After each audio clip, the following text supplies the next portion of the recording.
Hello, everyone, and I want to welcome everyone to Nick Vest's report from Jingdezhen.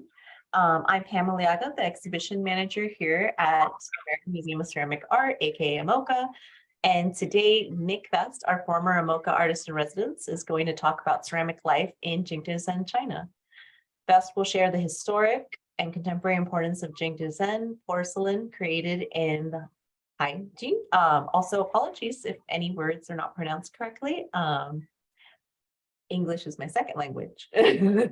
Spanish is my first. Provenance in southern China, where he lives. Vest will also discuss his current practice working in the as a ceramic artist and running the MenLo Gallery and the studio in Jingdezhen. Towards the end, there will be an opportunity for Q&A following the presentation. Before I move on to the talk, let me tell you a little bit about the American Museum of Ceramic Art and our Artist-in-Residence program. AMOCA is located in Pomona, California, and it's the largest ceramics-only museum on the West Coast. The museum's mission is to champion the art, history, and creation and technology of ceramics through exhibitions, collections, and outreach, and studio programming, of course. AMOCA's Artist-in-Residence program was established in 2012 and is one of the very few long-term fellowship opportunities for ceramic artists in our region. Before we start this presentation, I want to remind everyone this talk is being recorded, and please mute yourselves. There will be an opportunity to ask all those dire questions towards the end of the presentation. And before we start, let me tell you a little bit about Nick Vest. Nick was born in Lancaster, Pennsylvania. He received his MFA from Kansas State University and his BFA from Alfred University. Vest has been a resident artist in Shangyu, Celadon Modern International Ceramic Art Center, the Gaya Art Center in Bali, Indonesia, and the Quiong Lai Ceramic Center in Sichuan, China. He's established a personal studio in Jingdezhen, China in 2016, and in 2018, he opened the MenLo Gallery and Studio in Jingdezhen, which aims to celebrate the risk-taking and innovative work of young Chinese artists, as well to offer non-traditional ceramic artists from abroad residency and exhibition opportunities. Vest was a resident at AMOCA from July 2022 to March 2023. And now I will turn the presentation over to Nick. Thank you, Pam. Thank you to the museum. I'm representing the museum here in Jingdezhen today. Oh. Always. I really appreciate my time, and I appreciate getting the opportunity to share what I do here. So my work today, as I see it, is to give everyone a sales pitch on why they should be working in Jingdezhen. We're going to start with history, because everyone starts with history, and then we're going to go through a couple more points. The history, though, is not really my specialty, and it's not maybe the thing that I'm most interested in. So I'm not going to focus on it for too long, because I think I would embarrass myself and probably say some things that are wrong. I will tell you that the oldest ceramic vessels in the world were discovered in this province. They're about 20,000 years old. There's a documented history of ceramic production in Jingdezhen that goes back over 2,000 years. And porcelain has been used here, depending on how you define porcelain, for at least 1,200 years. If you're really interested in the history of ceramics and the history of porcelain, there's a very good book. I'm sure there's a couple of very good books that you can read. I've been recommended this one, but to be honest, I haven't read it because I'm really not a student of history, and I didn't come to Jingdezhen for the history. And I actually didn't mean to come to Jingdezhen. And I tell people that a lot. The image in my head that I had of Jingdezhen before I came here was something like this. And I think that's probably an image that's in a lot of people's head, because this is the top Google image result when you Google Jingdezhen. This is, I think, from a UNESCO heritage website. This is maybe the fourth image result when you Google Jingdezhen. But the problem with both of these images is they're not actually Jingdezhen. I think these are both of Yaoli, which is about 40 minutes outside of Jingdezhen, which is in the incorporated county. So technically they are part of Jingdezhen. But they're not really the city as it exists today. But this is what I was picturing before I came. I was picturing something like this, of course, and this actually is in Jingdezhen. This man works in Jingdezhen. He makes these bowls in Jingdezhen, but he makes them here. And if you look closely in the background, this is actually a museum. This isn't a workshop. You can see the gift shop back there. I think if I focus too much on the history and I talk too much about the history, we'll get an image kind of like this. And the image that I want you to understand is more like this. This is Jingdezhen. And it's a good mix, and I think it shows what Jingdezhen is. You can see in the foreground there's a temple. In the midground is a new ceramics imperial kiln museum. But in the background, you can see Jingdezhen is actually pretty big. There's 1.7 million people in the county. There's over 1 million people in the city, which means there are more people here than in Philadelphia. And to me, when I was growing up, Philadelphia was just the big city. So I was really shocked when I came in on an airplane the first time, and I was expecting this little village where people were kind of just keeping this tradition alive. And that's not what it is in reality. There is a lot of history here. This is a kind of ancient neighborhood, an old neighborhood that is now being refurbished. You can see the traces of new wooden roofs there in the top left. There is at present a lot of push to kind of preserve and fix up this history. People are moving into this neighborhood to kind of give it new life.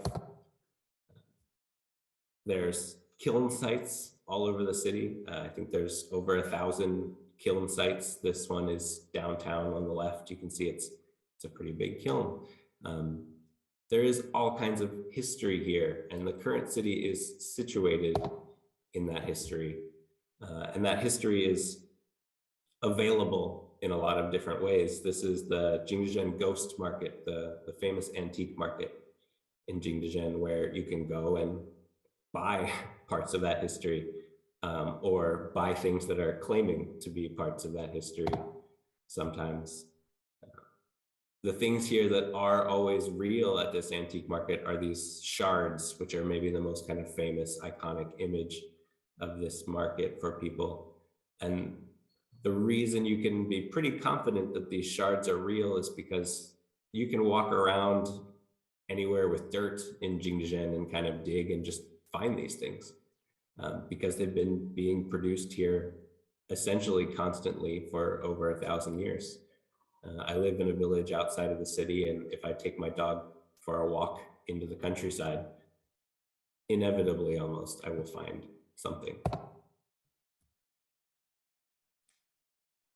I say I'm not a fan of the history per se, but I do find it really inspiring, and I think it's hard not to. I like to incorporate parts of it into my work. I like to go to this ghost market. It's usually a first step in my creative process, is finding something to build around.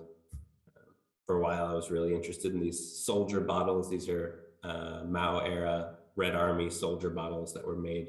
They're just canteens, and they were produced here, and they were produced fast, and they were produced in a huge number, and they're still just really available and just part of the history. I think working here allows you to kind of situate yourself inside of a ceramic history that is kind of long in a way that I think Americans can't maybe really relate to, right? Because it's much older than our entire country. I think it's a pretty powerful thing. All the production here is situated inside of that history. But it's not a preservation of that history. It's active production. And I think that's really important to understand.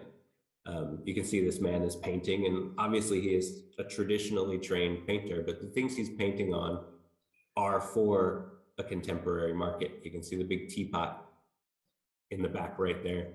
That's actually a water feature that will just go at some bus station somewhere, and it'll have water pouring out of the teapot.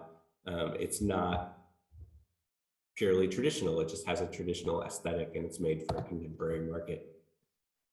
There's obviously no tradition of lampposts being made in porcelain, but in Jingdezhen, they can produce porcelain that size, and it's famous for porcelain, so why not? Why not cover the lampposts in porcelain and blue and white painting? The tradition is the present. It's not separated in a way that I think it's easy to believe it might be.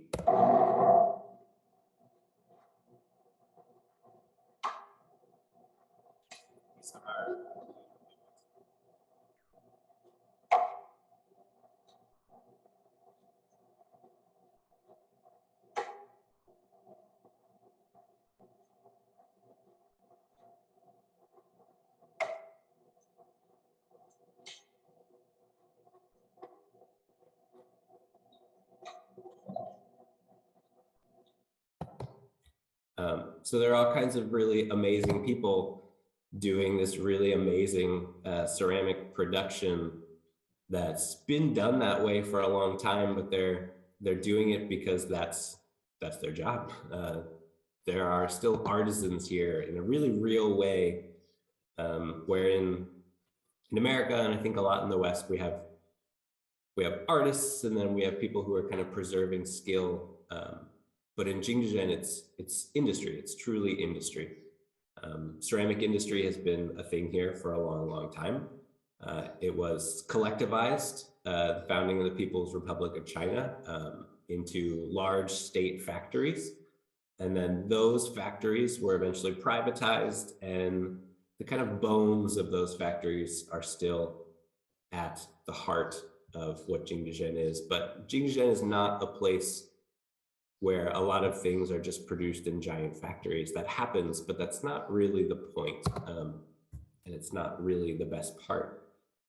Some of those factories still sit empty, not very many of them. And this one is actually slated to be torn down pretty soon. But this is a bottle factory that went out of business at some point. And it's become kind of this place where the young people who are migrating into Jingdezhen have turned it into an installation space and a party space and all kinds of stuff space. The piece on the right is an installation by one of our residents, Ben Jones. The piece on the left is a photo shoot where these things that are just left behind this factory are arranged, and you can see there's other art in the background, and it all kind of just weathers together. Some of these factories have been renovated, refurbished. Jingdezhen is undergoing a kind of tourist renewal. This is Tao Sichuan, which is at the center of the city. It's kind of the gem of the city. There are museums dedicated to the factory production era of Jingdezhen and educating people. There are restaurants, very nice restaurants. There are bars, there are cafes, and lots of ceramic shops, high-end ceramic shops.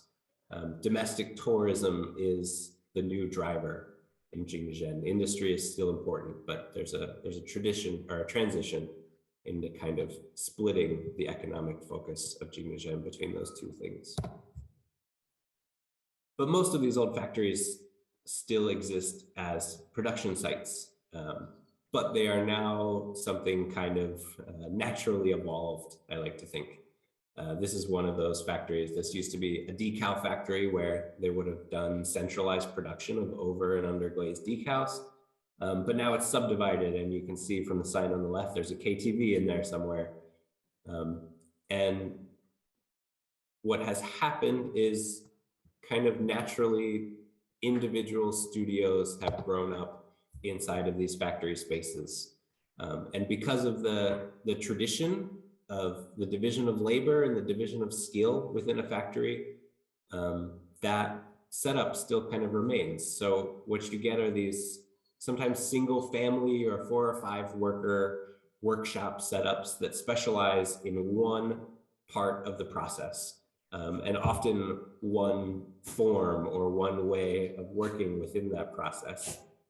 Here you can see this is obviously a thrower, but they probably only throw a couple shapes mostly. This is that decal factory, and they produce obviously on a mass scale for people producing thousands of cups, but they're also available to people who want to make 1 cup. You can come in here and sort through their production and buy one sheet of decals. That's a really special thing in Jingdezhen, is the accessibility on an artist's working scale that you kind of have to be pretty lucky to get in America. There's places like Kohler who will let you come in and work, but most factories aren't going to let you come in and do one thing with their fancy machines. This is a PVD factory, which does this gold overlay. It's a very low temperature electric process. There will be people here who drop off 500 vases, but you can come with one dumb sculpture and they say, yeah, sure, we'll throw it in, which is just really great. This is Laoyatan, which is a tile making neighborhood where all day, every day, there's a handful of shops that produce ceramic tiles by hand. My dog is going a little crazy.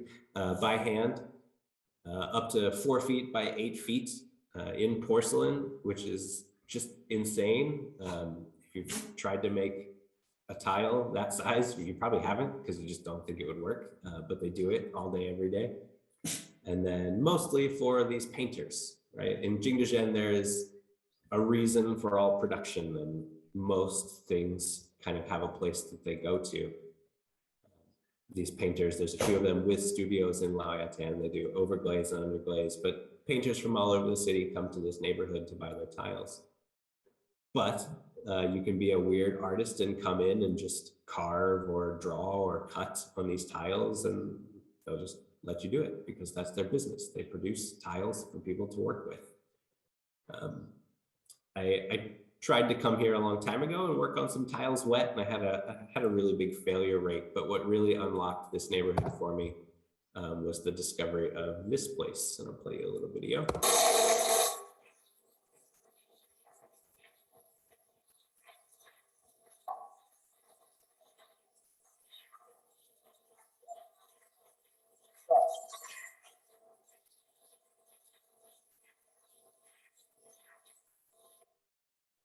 So this is a water jet cutting machine, which I actually lobbied for Alfred to get one when I was an undergrad, unsuccessfully, because they're very expensive. They're really expensive pieces of equipment, and they do this one specific job, which makes them not really feasible for an American studio, maybe even an American university. But in Jingdezhen, because of this division of practice where you don't buy a water jet cutter machine because you want to make a cup, you buy a water jet cutter machine to become the water jet cutter place. And then oops, there's something strange happening there. Oops, I drew a line. I don't know how to get rid of that. Sorry, we're going to live with a blue line. Undo? No, we're going to live with that. Because of that factory existing, that really unlocked Laoyatan, that tile area for me. So you can buy a finished tile at Laoyatan, glazed, fired, perfect, and do anything you want with it. And you can take it to these people who water jet cut and cut anything you want and pay a couple cents per inch. You can take a file there and they'll do anything you want. Then you can make a crazy design, and you can take that to a painter. You can take that to a decal factory. So I made decals of these figures and just have everything done. You can be essentially a one-person factory with this really malleable factory line that is kind of the whole city. And it's a way of making in ceramics that has really kind of replaced any interest in any other way of making for me.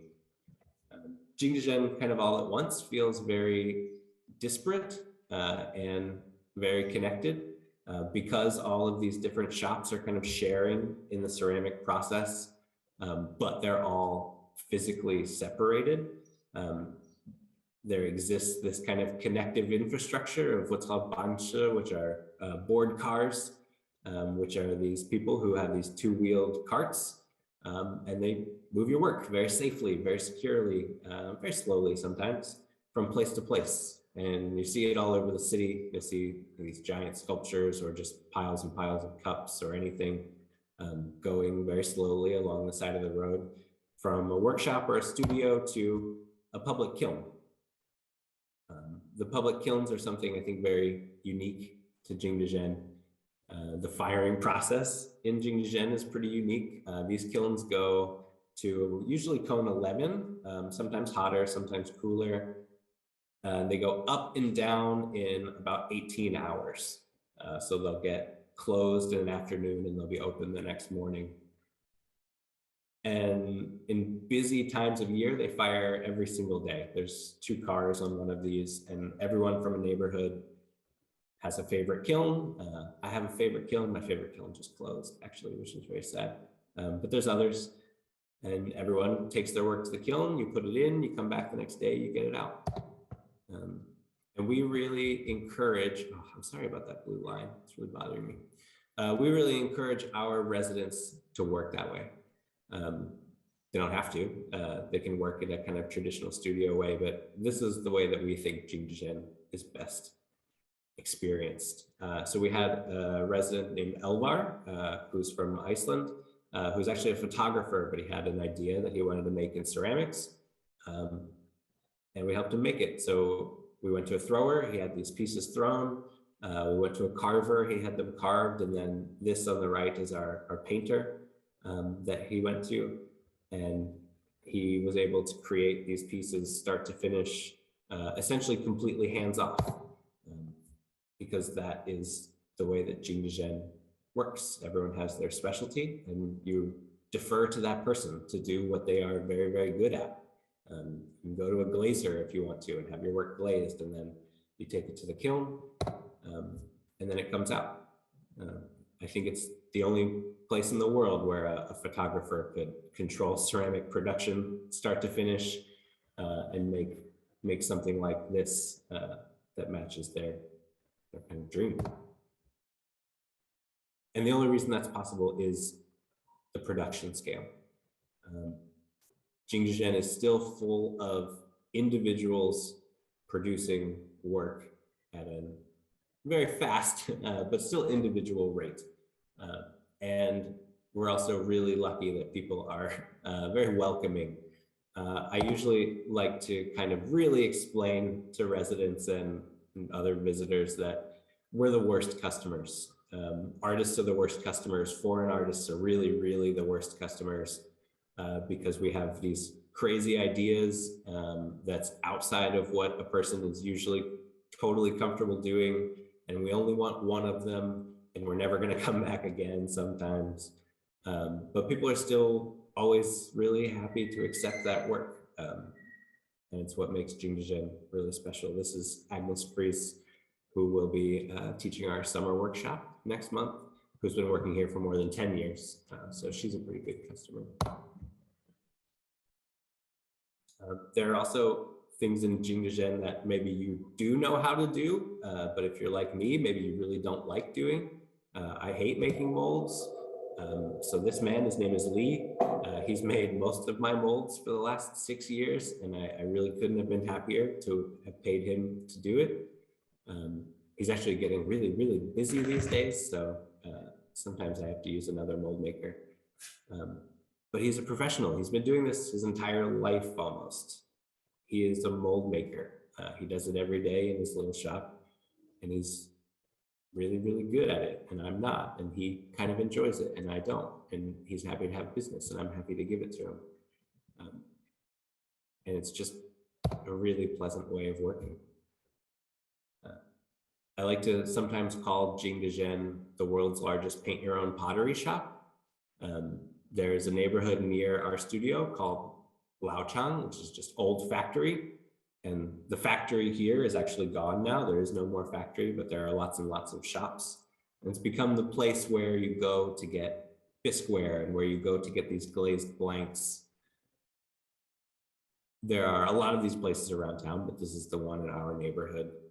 And there's just thousands and thousands and thousands of objects.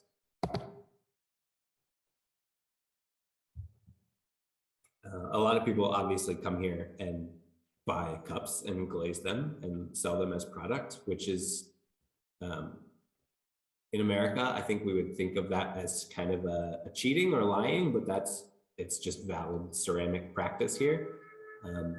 But you can also be crazy and come here and stack things up in big piles like I do to make sculpture. And as long as you don't break them, or if you do break them, you buy them, everyone's, you know, happy to have you. I think this kind of pre-made aspect of Jingdezhen, of being able to just shop in forms and shop in processes, for me has been really, really important to my work. I can throw, I don't do it enough anymore, I'm probably not so good at it, but I could throw all these things. But if I design this on paper and then I tried to throw these pieces and then I tried to put them together, it would never be as good as being able to shop through thousands and thousands of forms and being able to piecemeal something together out of it. And I think the same is true. I could teach myself a lot of these processes in Jingdezhen, but I would never do it as well. And it would never be the same. It wouldn't be the same as just shopping through perfect forms and shopping through expert craftsmen to kind of assemble a work, assemble a process. There's also other craftsmen in Jingdezhen. There are blacksmiths, there are woodworkers. You can imagine a picture of a woodworker here. I don't have one, it's been raining. I didn't get to take a picture of my woodworker, but he's great. There are all kinds of different vocations that are just people making things with their hands. Again, it's, you know, in America, that's something that exists on Etsy for a niche market. Here, that's just the way a lot of things are produced. And I think that's really antithetical to the way that we think about China, but that's kind of because of the American consumer's relationship with China and who is selling them Chinese goods. This is a piece by Kayla Stein, who was a resident a few years ago. These trays come from Laochan, that same neighborhood. They're handmade, or some of them I think are CNC milled actually.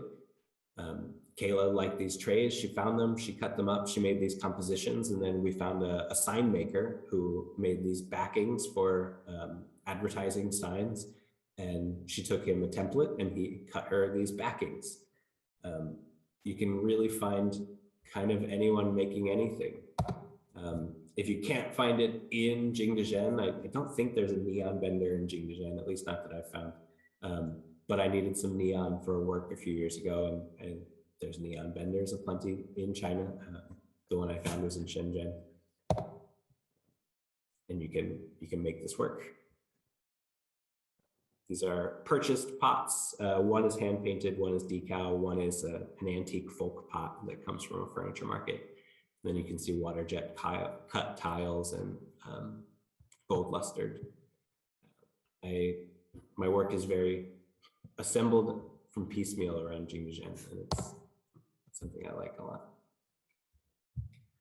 There's a community here that is kind of always growing. It feels a lot like a small town because it seems like everyone kind of knows each other sometimes. There are artists who come every year. Agnes, for example, has basically come every year for the last 10 years, barring COVID.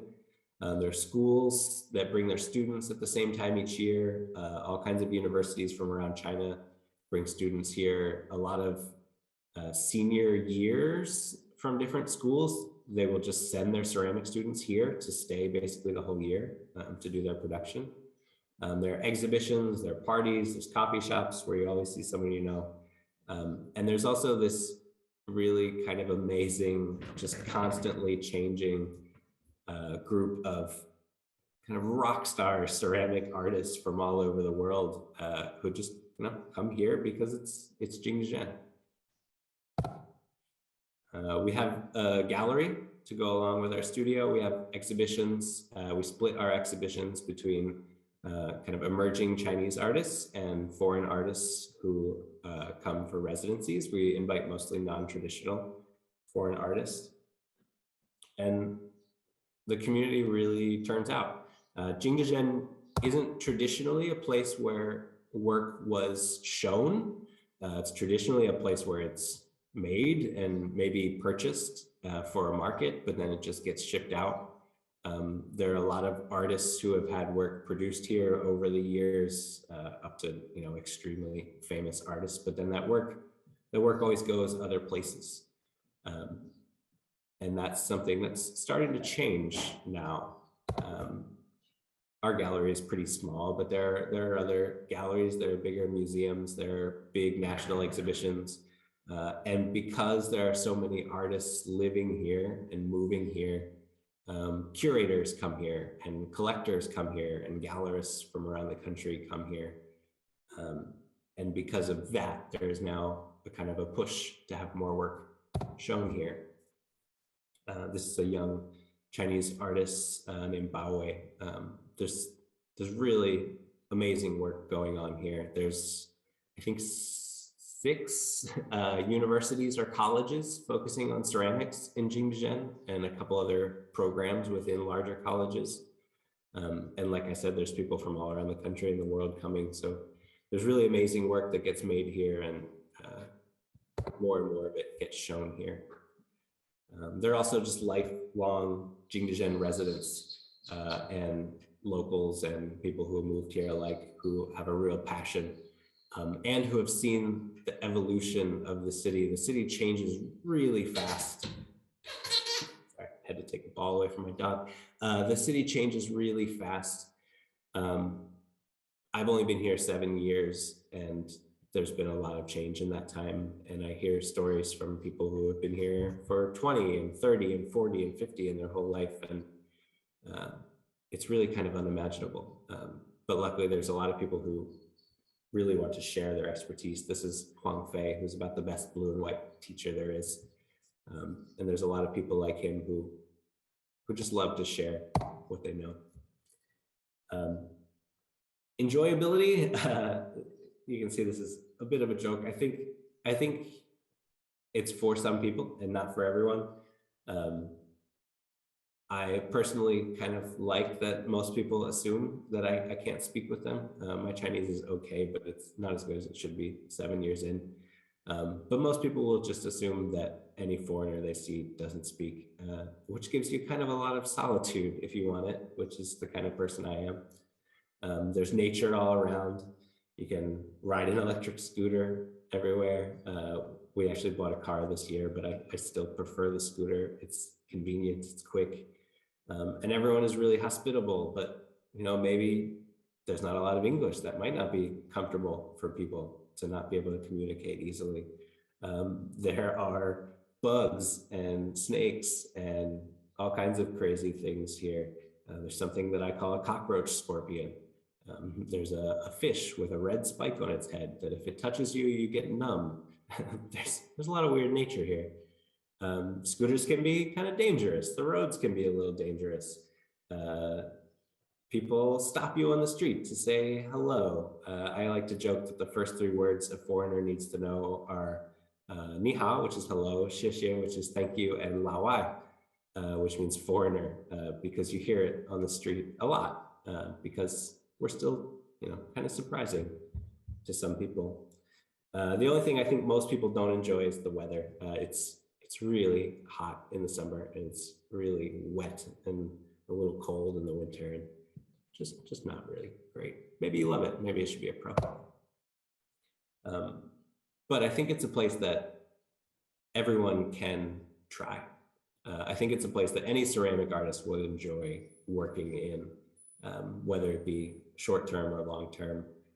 For me, I was at AMOCA for 10 months, and a question I got a lot was, oh, you live in China? How do you like it? You know, it's usually very kind of leaned in a certain way. And my honest answer is that I prefer it. There's a lot of reasons why I'm not comfortable in America, and there's a lot of reasons why I'm more comfortable here.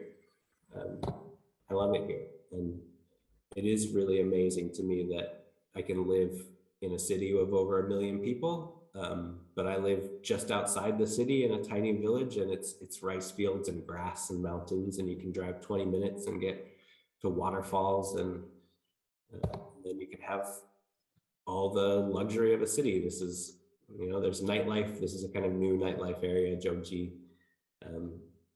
There's most things that you would want. The food, I think as long as you don't have any dietary restrictions, it can be a little tricky. We've had a couple of vegan residents. It's not something that's very common here, so it's sometimes hard to accommodate, but it's possible. And there's supermarkets, of course. But the food is good. There's maybe a little less selection than you'd like, but with the kind of tourism boom in Jingdezhen, there's all kinds of international restaurants and nothing to complain about. Feasibility, we'll wrap up here pretty soon. Feasibility, I like to be really honest about my experience. I moved here with 3 months of savings in 2016. I taught English for parts of my first 2 years here to support myself. And during COVID, I took a job with an international school for a little while because our income comes from 2 artists, my wife and I, and an international studio. So all of those things were a little delayed during COVID. And the other thing that's really important to the feasibility of coming here is that bringing foreign artists for residencies and to establish studios is a local government priority, which means there are visa and residence permit and even green card options for people here that are not available in other parts of China without kind of having a very qualified job, because artist is a respected title here and foreign artists is a really desirable thing. This is the view from my bathroom window. We're moving this week, but this is the view that I've had for the last couple of years. We're moving into this house starting today, which I include here to kind of talk about the cost of living here. I will say, to be specific, our house, I'm pretty sure, is less expensive than the market rate for the studio apartment that the museum provided me and provides residents. So you can get a feel. Housing, it's pretty affordable. Food, affordable. Clay, affordable. Those are the only 3 things I think a ceramic artist needs. You also might need an air conditioner. That's the price for a new one. You can get a used one. I'll say, if anybody gets excited and watches this and goes and looks at flights, they're a little bit crazy right now. Normally, I can fly round trip to New York for less than $500. Right now, they're a little insane. And the thing about that cost, a lot of people see that and say, "Oh yeah, but you know, you're in China, so you get paid a lot less." It's not really true. This is my wife. She sells at a market here, which we'll talk about in a second. Her prices are pretty much American. The prices of most of these young artists who are selling art ceramics at these markets are pretty much American. About $50 for a cup, you know, up to a couple $100 for, you know, smaller decorative kind of design pieces. That's pretty standard for America. So when you're living very cheaply and you're selling essentially the same, you know, there's a possibility to have a really nice artist life here. There are a lot of markets. The Pottery Workshop creative market is maybe the oldest and most established. That's on here. On the right is the Sichuan Taoranji market. There are all kinds of markets all over town and all kinds of venues for selling. There are markets galore.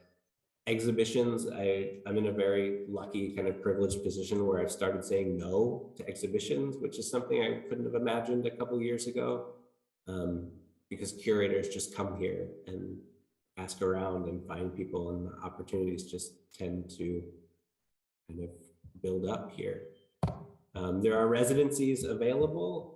I like to kind of get a feel for which of 2 ways people want to work. This is Trevor Bennett, who was here a couple of years ago. I usually ask people, do you want to be kind of in Jingdezhen? Do you want to work in the Jingdezhen way? Do you want to be inside the history and the culture and the practice of it? Or do you want to come here and fill up a studio and make your work with the materials and with some of the labor and the skills? This is Zimmer Weiner, who was also here a few years ago. And both of them are perfectly functional, perfectly valid, perfectly able to be done here. The thing I will say is the people who make a lot of work in a similar way to home, sometimes they can have a pretty large failure rate because the material is a little different. But there are all kinds of options, and I'll leave you there with the options. I think we have 15 minutes left for questions. Our links at the top, MenLo Studio, which is the studio that my wife and I run together. Either of those URLs will get you there, niceartist.com or jingdezhenceramics.com. I like to collect URLs. I think ceramicfart.com will also get you there. Maybe that goes to my website. At PS Jingdezhen on Instagram, MenLo, JDZ@gmail. The Pottery Workshop is another good option. They do year-round, kind of individually driven residencies that may be a really good option for someone who wants to come kind of maybe make some work a little bit as an experience. They have a really great staff who can facilitate that. And then the Sichuan International Studio is an invitation-based residency that I think also accepts applications for professional artists. It's fully funded, I believe, and is more of a kind of studio-centered experience where you get a studio and you get materials and a place to work. And thank you so much, Nick. I mean, I learned a lot. Also getting to hear about the scope of what this neighborhood actually has to offer is amazing. Now we have some time for a few questions. Feel free to either type out your question in the chat box, or you can use the raised hand emoji to ask out loud. And then we've shared the email for the studio, and we've also shared the MenLo Gallery website link for you guys in the chat box. So if you want to save those, if you have any more questions that you think of a little later.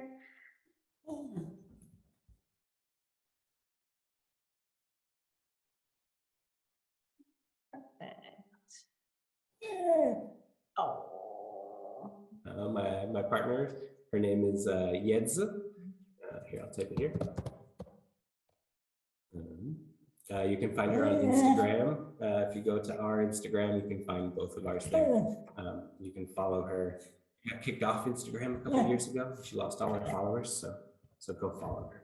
This is my dog. He really wants this ball. I took away from him. Took it away. And then we have Kat asking, you mentioned something about depending on your definition of porcelain. What did that mean? Yeah, so I think it's kind of about, sorry, my dog, yeah, call it. It's kind of about firing temperature and about the binders that were being used. And I think there's purity levels, right? And this is to go back for people. There's a couple different dates in history where if you define porcelain this way, it's been produced for 1500 years. If you define it, but something similar to our kind of modern workable clay has been used for about 1,000 years. But kaolinite, the main material in porcelain, kaolin, is actually named for a nearby town, Gaoling, where it was discovered, and kaolin was just a poor pronunciation of the town name of Gaoling. And that's why porcelain is here, because it's literally in the ground here. You can drive out there and there's just still mines just digging and digging and digging in these giant piles of kaolin. It's pretty cool. Amazing. Any more questions we have? And also feel free to just use the raised hand emoji if any of you have a question and are just brave enough to say it out loud. My mom asks, is your new home in the same neighborhood? Are you moving closer to your studio? You can tell I don't keep my mom informed enough. Similar neighborhood. So I live now in a village outside of town that has its own ceramic history back to the Song Dynasty, and I'm moving one village over. Actually, about 2 minutes farther from the studio. So we're just migrating into the countryside.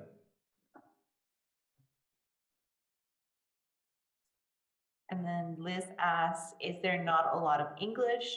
How does one navigate?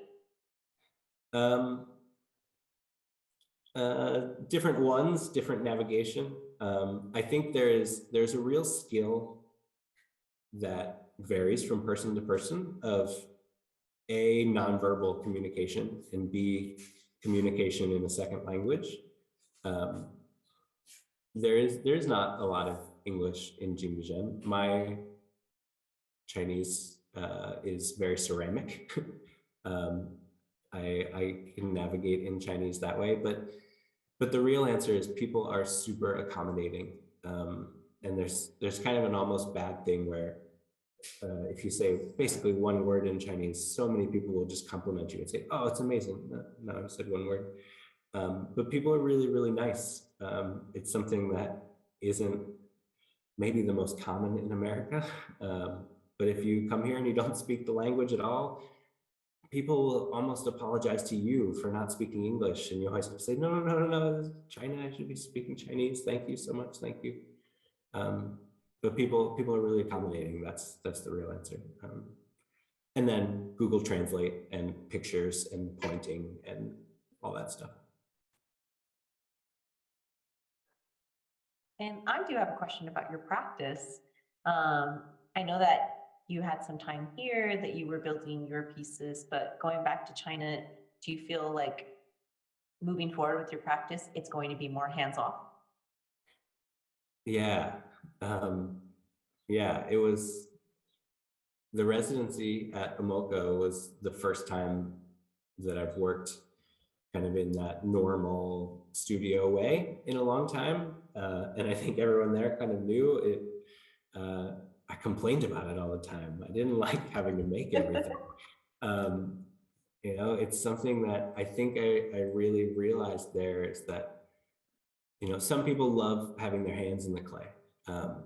Some people love doing it more than they love the thing that comes out of it or as much. But for me, it's all the thing that comes out of it. I don't need to have my hands in it. And my hands are kind of dumb. And there are people here whose hands are really, really smart and they can do things that I can't do. I think in a perfect world, eventually, my way of working in ceramics here turns into my way of working in a lot of materials, and I can kind of expand on what I've gotten used to doing here. But even if it's just ceramics for me, I think this way of working is a lot more fitting for me personally. No, yeah, it just sounds more accessible. Yeah. Where you're at, if anything else. Everything's very separated here. If you're looking for someone to do a very particular skill for you. Yeah. And do we have any other questions for today? Great. Well, we'll stop here. And if, oh, we have one more question from Suzanne. Oh, this is just a compliment to you, but I'll read it. Delightful and provocative presentation. Thank you. Thinking seriously about this for the first time now. Oh, wonderful. So remember, guys, you can learn more about AMOCA on our ceramic studio and artist resident program and our current exhibitions at our website, amoca.org. Genevieve will drop that link in the chat now for any of you guys that would like to look it up. This recording of this presentation will be available on AMOCA's website in the coming weeks. Thank you again, and thank you, Nick, for joining us for this talk. Thank you. And hopefully see you soon. Come to Jingdezhen. I will. All right. Have a nice day, guys. Bye.